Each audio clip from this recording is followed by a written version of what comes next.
Hello students, आज के lecture में हम इंग्लिश नॉवल के फोर रनर्स को डिस्कस करेंगे।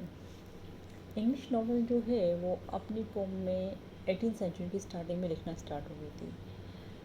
जैसे अपन बात करें तो सबसे पहले डैनियल डेफो थे, जो कि 1730 में उन्होंने अपनी बुक्स नॉवेल्स लिखना स्टार्ट की थी।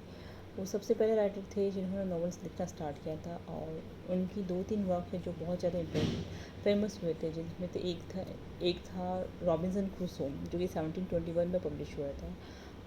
उसमें उन्होंने एक ऐसे इंसान के ऊपर बेस्ड उन्होंने स्टोरी लिखी है, नॉवल लिखी थी, जो कि शिप ब्रिक में, यानी कि किसी आइलैंड पे जहाँ जाकर टकरा जाता है, और वहाँ पे एक खाली वीरान आइलैंड पे वो एक अकेला इंसान रहता है, और किस तरह वो अपने आप को सर्वाइव करता है उन अनफेवरेबल कंडीशंस में। उन्होंने उसमें इस चीज़ को डिपिक्ट किया था पूरी नॉवल में।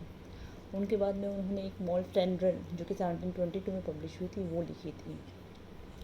डैनियल डेफो के अलावा अपन माने तो 4 ऐसे राइटर्स हैं जिनको कि इंग्लिश नॉवल का ओरिजिनेटर, या फिर 4 पिलर्स ऑफ इंग्लिश नॉवल, या 4 wheels of van of English novel भी बोल सकते हैं, जिनका नाम है Samuel Richardson, Henry Fielding, Tobias Smollett, Laurence Turner.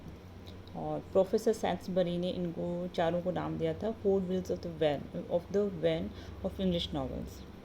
तो सबसे पहले हम सैमुअल रिचर्डसन को डिस्कस करते हैं। Samuel Richardson as the creator of the novel of sentiment, मतलब सैमुअल रिचर्डसन ने सेंटिमेंटल नॉवल लिखना स्टार्ट किया था। सेंटिमेंटल नॉवल इन सेंस कि किसी इंसान के सेंटिमेंट्स को या फिर उसकी फीलिंग्स को सेंटर में रख के वो उन्होंने अपनी नॉवल को लिखा था।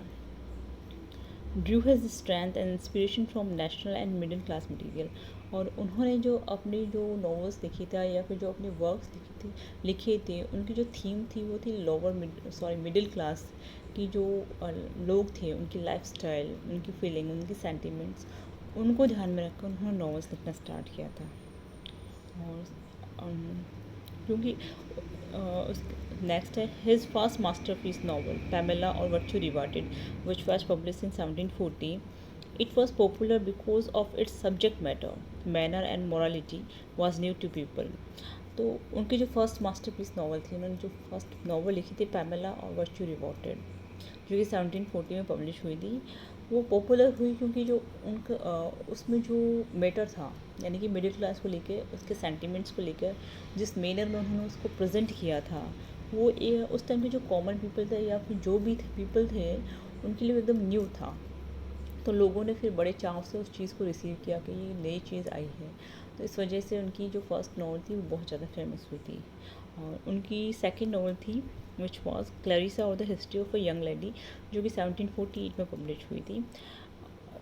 इनमें दोनों में बहुत इम्पोर्टेंट चीज़ ये है कि जो सैमुअल रिचर्डसन ने जो नॉवेल्स लिखी थी, जैसे कि पैमेला है, तो पैमेला पहले उन्होंने छोटे छोटे लेटर्स में लिखे थे, फिर उन्होंने उन लेटर्स को कलेक्ट किया और एक नॉवल बनाया। तो एक नॉवल जो कि लेटर्स के थ्रू लिखी गई हो, मतलब लेटर्स में उन्होंने पूरी स्टोरी लाइन को लिखा। जैसे कि पैमेला अपनी मदर को लिखती है लेटर, उसमें वो सब कुछ बताती रहती है, तो लेटर के थ्रू आगे से आगे स्टोरी बढ़ती है, उसको बोलते हैं एपिस्टोलरी नॉवल।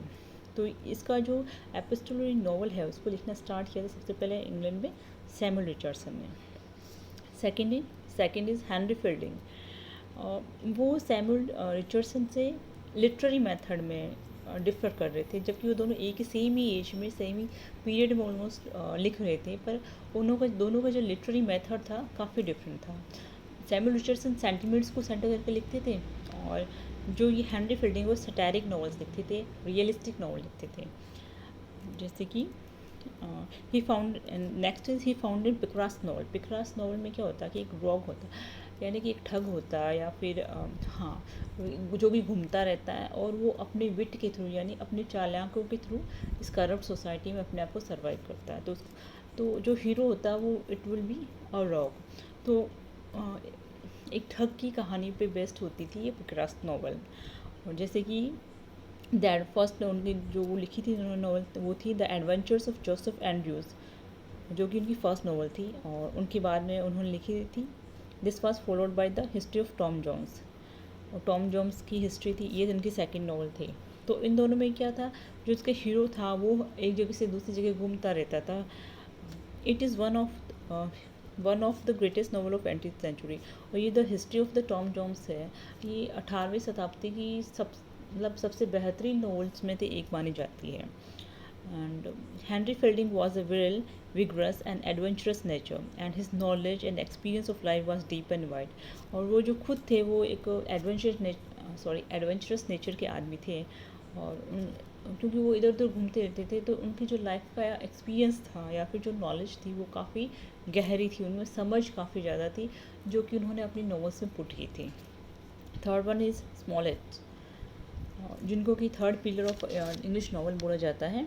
और he has a long experience of the drudgery and hardships of naval services. तो क्योंकि वो नेवल सर्विसेज में थे, यानी कि नौ सेवा में थे, तो वहाँ का उन्होंने हार्डशिप यानी जो कठिनाई या फिर बहुत कड़ी मेहनत करने की जो लाइफ होती है उसको उन्होंने सहन किया था। तो वो चीज़ उन्होंने अपनी जो नॉलेज मिली थी वहाँ से, नेवल सर्विसेज से, उन्होंने उस चीज़ को अपनी नॉवेल्स में इंट्रोड्यूस किया था। और उनकी 2-3 नॉवेल्स है जो काफ़ी फेमस हुई थी। First is the adventures of Broderick Random, second one is the adventures of Peregrine Pickle, and the third one is the expeditions of Henry Clinker. Fourth जो भी नॉवलिस्ट है, ही इज़ लॉरेंस टर्न। वो एक Anglo Irish writer थे, Ireland से related थे वो। उनकी जो फर्स्ट नॉवल थी वो थी life and opinion of Tristram Sandy, जो कि 9 वॉल्यूम्स में आई थी 1759 से 1767 तक। Thank you.